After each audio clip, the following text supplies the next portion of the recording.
தந்தை, மைந்தன், தூய ஆவி நாமத்தினால் நம் அனைவருக்கும் கிருபையும் சமாதானம் உண்டாவதாக. ஆமீன். இந்த ஆசீர்வாதமான ஜெப தியான வேலையில வந்திருக்கிறவங்களை கடவுள் ஆசீர்வதிப்பாராக. சத்துருக்களுக்கு முன்பாக கடவுள் நம்மை உயர்த்துவார். ஒரே இடத்துல இரண்டு விவசாயிகளுக்கு இடம் இருக்கும் பொழுது அங்க பிரச்சனைகள் அதிகமாக இருக்கும், வஞ்சனைகள் அதிகமாக இருக்கும், கோபங்கள் அதிகமாக இருக்கும், பொறாமைகள் அதிகமாக இருக்கும்.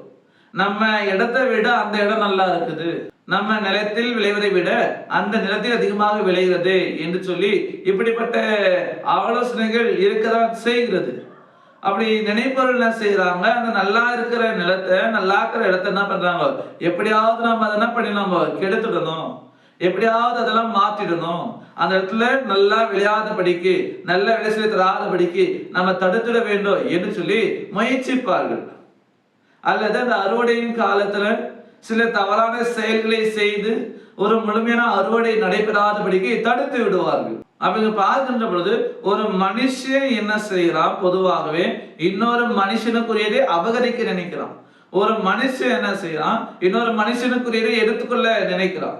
இதனால ஒரு மனுஷன் இன்னொரு மனுஷனுக்கு எதிராக எழும்புகிற நிலைகளாக இருக்கிறது.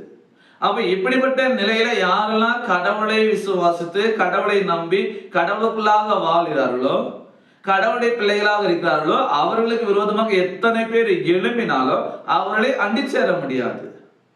எத்தனை எதிராளிகள் வந்தாலும் கூட கடவுளுடைய பிள்ளைகளுடைய எந்த ஒரு பொருளையும் அபகரிக்க முடியாது. ஏனென்றால் கடவுள் அவர்களுக்கு பாதுகாப்பாக இருக்கிறார். அப்ப இன்றைக்கு நாம கடவுளை நம்பி அவர்களை விசுவாசம் வைத்து அவருக்குள்ளாக நாம் இருக்கிறோமா என்று யோசித்து பார்க்க வேண்டும். ஏனென்றால் நாம் கடவுளுக்குள்ளாக இருக்கும் பொழுது, கடவுளை நோக்கி பார்க்கும் பொழுது கடவுள் நம்மை பாதுகாக்கிறார்.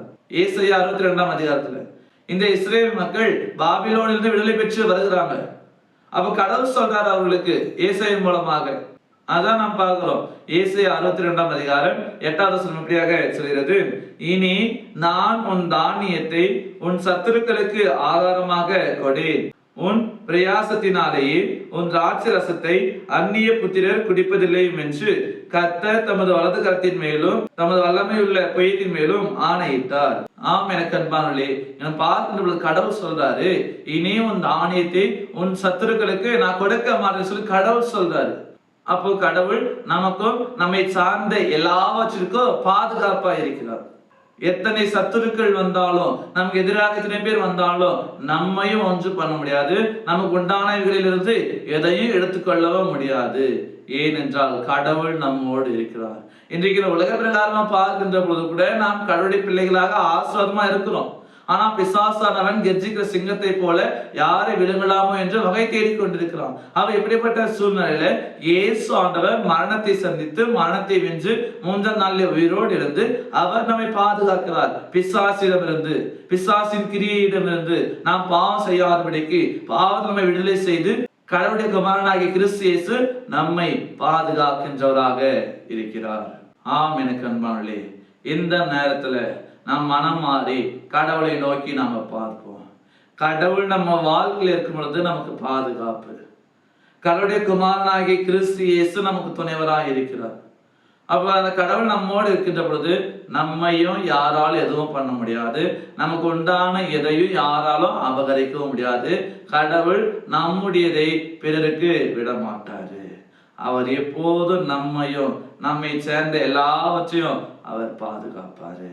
இந்த விசுவாசத்தோடு கடவுளுடைய பாதுகாப்புக்குள்ளாக நாம் நிலைத்திருக்க தூய ஆவியானவர் தாமே நம் அனைவரையும் பலப்படுத்தி வளர்த்தி காப்பாராக. ஆமீன். எல்லாவற்றுக்கும் மேலான தெய்வீக சமாதானம் உங்கள் இருதயங்களையும் சிந்தனைகளையும் கிறிஸ்து இயேசுவுக்குள் காத்துக் கொள்வாராக. ஆமீன். யாவர் கண்களை மூடி நாம் ஜெபிப்போம்.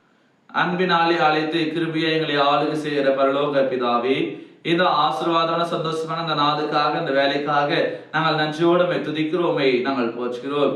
அப்படியாக நீர் எங்களுக்கு பாதுகாப்பா இருக்கிற பொழுது, நீர் எங்களுக்கு துணைவரா இருக்கிற பொழுது எங்களுக்கு எந்த ஒரு உபத்திரவும் இல்லை, எங்களை சேர்ந்த எங்களுக்கு உண்டான எதிரும் எந்த ஒரு இழப்பும் ஏற்படாது என்பதை நாங்கள் தியானித்திருக்கிறோம்.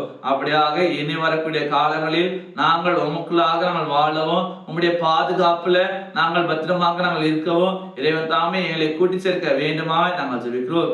எங்களுடையதை பிறர் அநியாயமாய் அபகரித்துக் கொள்ளாதபடிக்கு நீர் தாமே எங்களுக்கு நீதிபரராகவும் எங்களுக்கு பாதுகாப்பாகவும் இருக்க வேண்டுமா கூட நாங்கள் வேண்டி நிற்கிறோம். இந்த நாள் முற்று முழுவதுமாக என்னை பொறுப்பெடுத்துக் கொள்ளும் நீர் எங்களை கரவி நடத்தல வேண்டுமா நாங்கள் ஜெபிக்கிறோம். என்னுடைய நினைவுகள், யோசனைகள், எதிர்பார்ப்புகள் எல்லாத்தையும் நிறைவேற்றும். எல்லாருக்கும் இரண்டு நன்மைகளை தரும்படியாக நாங்கள் ஜெபிக்கிறோம். எல்லாருடைய பலவீனங்கள் சுகங்கள் எல்லாத்தையும் மாற்றி போடும். நல்ல பலத்தை தருவீராக. படிக்கிற பிள்ளைகளுக்காக நாம் வேண்டி நிற்கிறோம். நீதாமே எல்லா பிள்ளைகளுக்கும் நல்ல படிப்பின் ஞானத்தை அறிவை தருவீராக.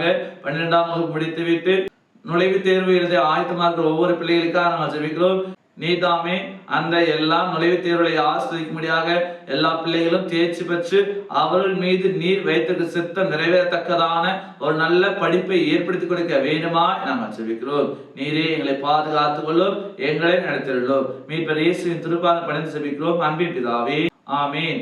அனைவருக்கும் சுவசரம். கடவுள் உங்களை ஆசீர்வதிப்பாராக. ஆமீன்.